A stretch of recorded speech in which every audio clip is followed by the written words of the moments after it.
Итак, всем привет! Меня зовут Стрелецкая Евгения, я психотерапевт.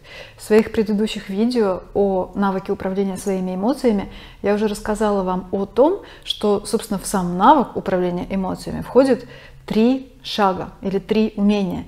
Первое – это умение понять и идентифицировать, определить свою эмоцию. Второе – это умение ее осознавать. И третье – это умение ее правильно выразить. Сейчас в этом видео я хотела бы вам рассказать о том, как мы можем понимать, идентифицировать и определять свою эмоцию. Что это значит? Это значит, что вот когда мы живем, да, и мы что-то чувствуем, мы что-то испытываем, у нас есть какая-то эмоция, мы можем прислушаться к своим ощущениям и понять: о, что же за эмоцию я сейчас испытываю? Вот что это сейчас такое? Злость? Или может быть сейчас это обида? Или может быть сейчас это стыд? Или может быть вот сейчас мне грустно? И я знаю, что сейчас многие из вас скажут: камон, мы умеем прекрасно это делать.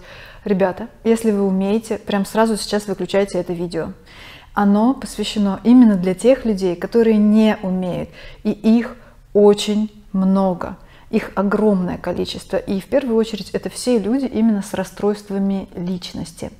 В чем может выражаться отсутствие этого навыка, умения понимать свои эмоции? Оно выражается в виде алкоголизма, наркомании, психосоматики, любое ограничительное расстройство пищевого поведения, анорексия, булимия, компульсивное переедание, ожирение, либо же тяжелая депрессия, либо если у человека есть какое-то импульсивное поведение, например, самоповреждающее или парасуицидальное поведение, когда он предпринимает суицидальные попытки, либо же если у вас очень конфликтные, тяжелые, напряженные отношения с близкими, если вы кого-то бьете или вас кто-то бьет, это 100% свидетельствует о неумении определять ваши эмоции. Это видео предназначено именно для этих людей, поэтому сейчас я буду говорить максимально просто, ясно, понятно и, может быть, даже в какой-то степени немножко примитивно. Давайте сначала посмотрим, откуда у нас берется этот навык, умение понимать, идентифицировать свою эмоцию. Оно берется у нас в детстве. В детстве у младенчика в 8 месяцев существует всего 2 эмоции. Одна очень плохая, не нравится, и вторая очень сильно нравится. То есть одна негативная и одна позитивная.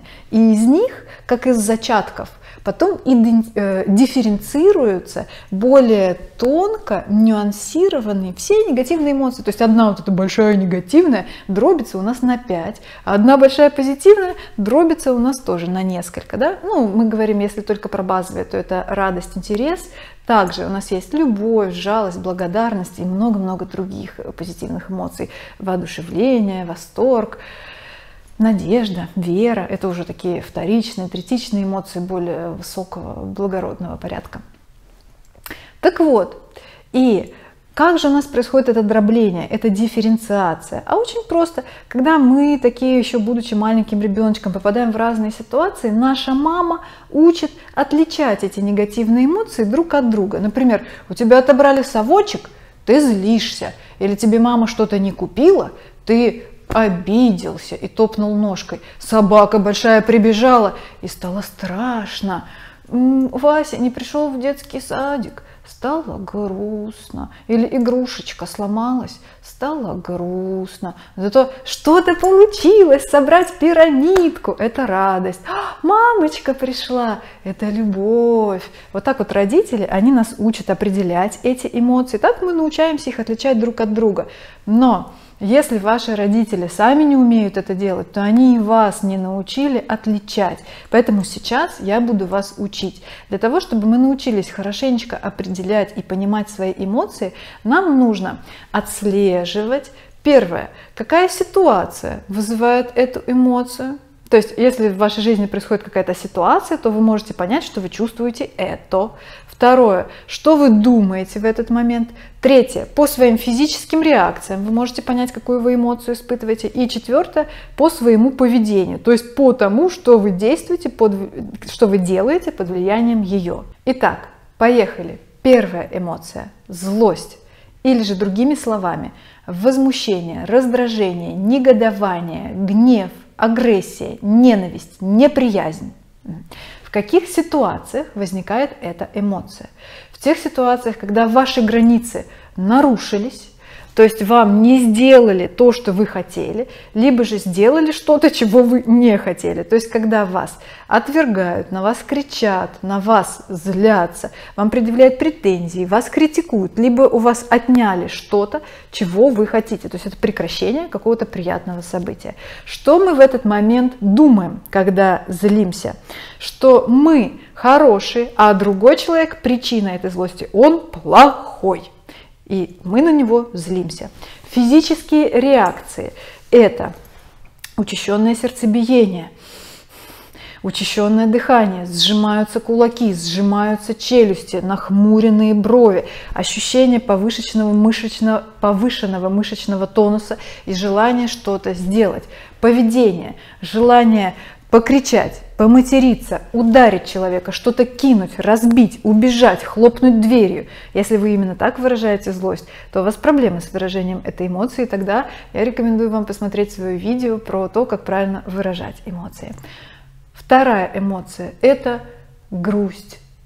Другими словами, ее можно выразить как печаль, тоска, уныние, меланхолия, скорбь, траур, безнадежность, апатия. Эта эмоция возникает у нас в каких ситуациях?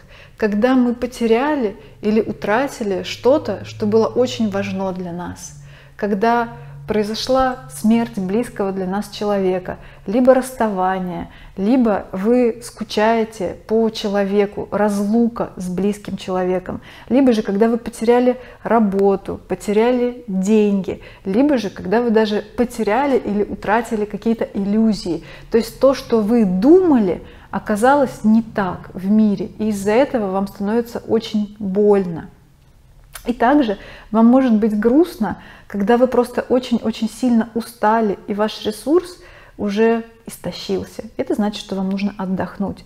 Грусть – это очень полезная эмоция. Она помогает нам прощаться с прошлым, она помогает нам расставаться с ним, и как челнок, который оторвался от земли и уплыл в море. Также и мы прощаемся с какими-то событиями прошлого, мы будем скучать по ним, но именно за счет этого процесса траура и депрессии мы оставляем его именно в прошлом. Из-за этого наша психика не перегружается, и она может продолжать двигаться в будущее для того, чтобы познавать что-то новое.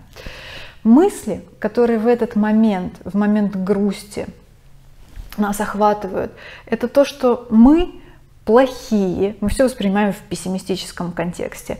Мир плохой, и все будет плохо. То есть нас охватывает тотальное чувство безнадежности, уныния и пессимистический взгляд на мир. Физические реакции, которые у нас могут быть в этот момент, это усталость, полное отсутствие сил, слабость, сонливость, слезливость, ощущение комка в горле, ощущение камня на груди или пустоты в душе, такое чувство щемящей тоски, которое прямо как бы проламливает грудь, как будто комок в горле какой-то скапливается. Также из физических реакций это может быть отсутствие аппетита, даже запор в случае клинической депрессии или наоборот бессонница вместо сонливости. И это физические реакции. И поведение, которое во время депрессии и грусти возникает, это когда человек становится пассивным, он перестает мочь делать какие-то дела. И это является самым важным сигналом и звоночком для того, что вы сейчас должны отдохнуть. Третья эмоция – это страх. По-другому ее можно сказать боязливость, тревога, волнение, паника. И эта эмоция случается с нами в тех ситуациях, когда нам предстоит что-то, с чем мы не уверены, что справимся хорошо, либо же, когда мы попадаем в такую ситуацию, когда для нас уже в прошлом когда-то закончилась неудачей, и мы боимся, что мы теперь с ней тоже не справимся. Интерпретации, которые мы придаем, то есть мысли, которые мы думаем в этот момент. Я не справлюсь, у меня ничего не получится, меня отвергнут, я не смогу. Мы ощущаем себя маленькими, слабыми и беспомощными. А ситуацию эту мы, наоборот, делаем грандиозно, сильной и практически, что с ней невозможно справиться. И физические реакции, которые у нас в этот момент возникают, это тремор, нас просто всех трясет, у нас такое неконтролируемое мышечное напряжение, бессонница, головная боль, навязчивые мысли о том, как у нас чего-то не получится, тоже может быть какая-то слезливость, бессонница по ночам. А поведение, к которому мы в этот момент прибегаем, это то, что мы жалуемся, плачем, хныкаем, просим о помощи и говорим: пожалуйста, справься со мной, у меня ничего не получится, помоги мне, все будет так очень сильно плохо. Либо же это может быть поведение избежать эту ситуацию, да, то есть вообще с ней не связываться. Либо же это такой перфекционизм, желание как можно лучше к ней подготовиться для того, чтобы все-таки ее победить. Еще одна эмоция, четвертая, это стыд или чувство вины. В каких ситуациях, других слов для ее описания нет. Ну, позор, можно сказать еще одно слово, позор,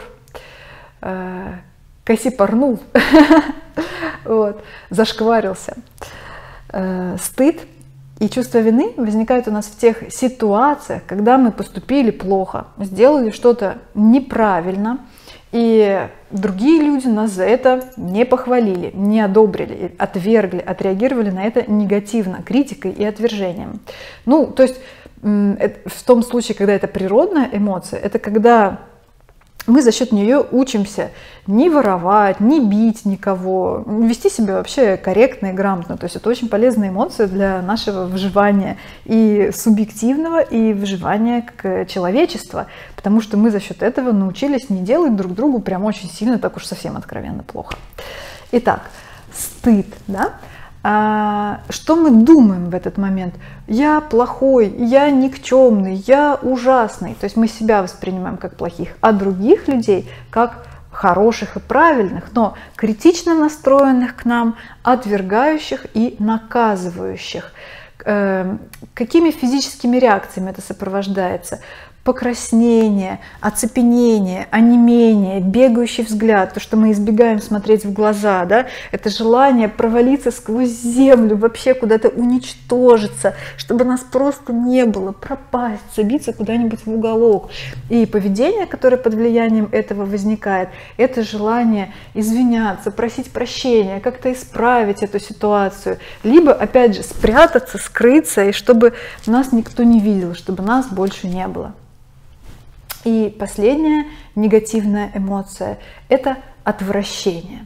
Отвращение возникает в тех ситуациях, когда нам в жизни что-то не нравится, нам это противно, неприятно, это для нас нехорошо, это нам не подходит, это не соответствует нашим вкусам, и мы хотим просто от этого уйти. Что мы в этот момент думаем? Я хороший, правильный и классный, а оно полный отстой, какая-то хрень, я хочу держаться от этого подальше, уйди, уйди, пожалуйста, я не хочу, чтобы это было. Физические реакции – это, ну, в принципе, вплоть до какой-то тошноты, да, и какого-то физического отторжения. Нам запах этого неприятен, ну, даже если это какой-то человек, нам внешний вид этого неприятен, нам содержание этого неприятно. И поведение – это уйти от этого и больше никогда не иметь к нему никакого отношения. Тоже очень полезная эмоция, которая нам помогает именно не делать то, что нам не нужно, и делать только то, что нам органично подходит, и то, что для нас является правильным. И позитивные эмоции. Первое – это радость. Другими словами, ее можно назвать как воодушевление, восторг, веселье, эйфория, ликование, счастье, оптимизм, энтузиазм. Радость возникает у нас в таких ситуациях, когда либо мы достигли цели, у нас что-то получилось, либо когда нас постиг успех, нам что-то удалось, когда нас хвалят, принимают, признают. В эти моменты мы думаем, то есть какую интерпретацию мы придаем событиям, что я сильный, я особенный, я классный, я супер крутой. И других мы тоже воспринимаем как очень-очень хороших, как понимающих нас, как признающих нас, как любящих нас.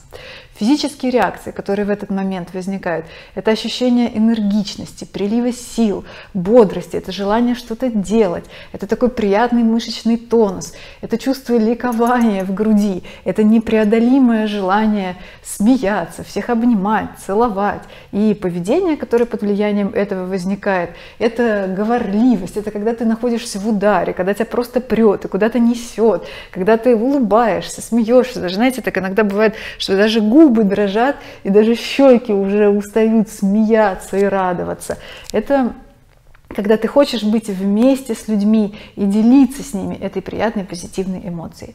Вторая позитивная эмоция – это интерес, или по-другому ее можно назвать любопытство, или же энтузиазм, влечение к чему-то. Интерес возникает в таких ситуациях, когда мы хотим узнать, понять и проверить, подходит ли нам эта вещь. То есть интерес мотивирует нашу поисковую активность. И вот некоторые исследователи, ученые делят все эмоции на те, которые нас заставляют уйти от чего-то, и на эмоции, которые нас заставляют приблизиться к чему-то. Да? И вот интерес – это как раз эмоция, которая нас к чему-то приближает. Физические реакции, которые в этот момент возникают, ну, в принципе, наверное, особо никаких, да? Ну, кроме какого-то чисто именно влечения пойти в эту сторону. Но в каких поступках это выражается? Это выражается в виде того, что мы начинаем делать это как можно чаще. Мы думаем об этом очень много. Мы спонтанно выбираем именно эту деятельность в противовес каким-то другим. Да? То есть это то, что мы действительно замотивированы на то, чтобы обращать на это внимание. То есть это как постоянная фокусировка внимания. А знаете, кстати, Михаил Чехов говорил, что такое внимание? Это когда мы мысленно притягиваем объект к себе, себя притягиваем к нему, мы проникаем вовнутрь него, да, и мы уделяем этому действительно много времени. И третья позитивная эмоция, про которую я вам хочу рассказать, это не базовая эмоция, это любовь. Почему? Да? Опять же, повторюсь, огромнейшее количество моих клиентов просто повергают меня в шок и дичайшее удивление каждый раз, когда они сами не могут понять и определить, есть у них любовь или нету.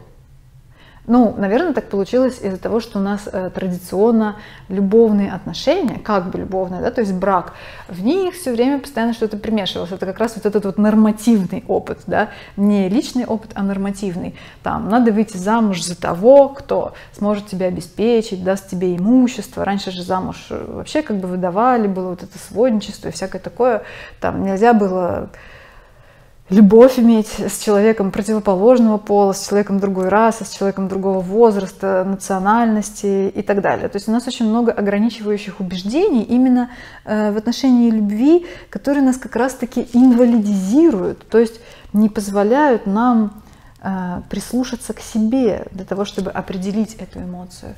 И давайте сейчас я вам расскажу о том, что такое любовь. Авторитет в этой области. Любовь у нас состоит из нескольких основных компонентов. Ну, первое, да, какими словами мы можем описать любовь? Во-первых, это нежность, забота, благодарность, покой, доверие. Во-вторых, это влечение, идеализация. И еще такое слово можно подобрать как близость. Да? То есть, видите, как раз любовь, она состоит из нескольких основных компонентов. Первое, это когда, ну и в каких ситуациях она возникает, это когда человек какой-то, по отношению к которому мы чувствуем любовь, нас максимально четко видит и понимает именно нас, настоящих. Он лучше всего чувствует именно то, какой ты есть на самом деле. Не твои психологические проблемы, не твой прошлый негативный опыт, не то, как ты пытаешься себя вести, а именно твою самую настоящую суть и самость. И именно эффекты, физические реакции, ощущения, которые от этого возникают, они троякого рода. Первое, во-первых, это ощущение невероятной энергии, прилива сил, избытка сил, когда ты чувствуешь себя настолько счастливым, что ты буквально отрываешься от земли, потому что ты действительно ощущаешь себя узнанным и понятым. И когда он тебя отзеркаливает, и ты сам обретаешь смелость на то, чтобы быть максимально собой. И в этот момент ты становишься невероятно свободным и счастливым. Второе – это ощущение покоя и доверие рядом с этим человеком, когда ты можешь чувствовать себя максимально расслабленным, потому что ты действительно понимаешь и чувствуешь, что он примет и поймет тебя любым, и ты можешь кайфовать от того, что ты реально можешь быть собой. И третье – это ощущение влечения, волнения перед этим человеком, это желание с ним сексуальной близости, это идеализация этого человека, это когда ты сам видишь в нем только самое лучшее, когда он тебе безумно нравится, и ты практически не можешь с этим совладать, и ты не можешь это контролировать, потому что тебя к нему непреодолимо влечет. Это очень сильная тяга к человеку. То есть это, можно сказать, влюбленность. И поведение, которое возникает под влиянием чувства любви, это желание этому человеку звонить, писать, быть с ним, желание проводить с ним как можно больше времени, это желание максимальной близости с ним, сексуальной, духовной, интеллектуальной, эмоциональной, физической, буквальной близости. Я еще сниму отдельное видео про любовь, как мы можем отличить романтическую любовь и настоящую. Но сейчас могу сказать, что любовь – это самое волшебное чувство, наверное, потому что оно поистине животворящее. Это то, что придает нам энергию, придает нам мотивацию и силы жить, развиваться, становиться лучше, быть собой. И это, по сути, волшебство, которое происходит просто на пустом месте, из ничего, но оно очень много чего дает.